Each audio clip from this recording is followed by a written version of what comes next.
giấc mơ đêm. Sao hôm nay anh bờ vai anh chợt nghĩ đến anh, chỉ mong đến em lớn lên để được ngày không ăn mang yêu thương chỉ mình anh chờ. Tiếng yêu trên bờ môi đã đến không phải nói ra, bởi vì anh nhớ em mong anh với anh ngày tháng qua.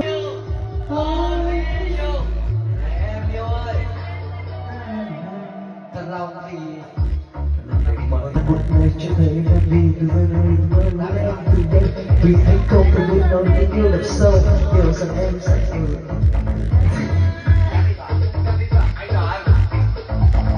chỉ một mình lớn lên để hiểu thân em.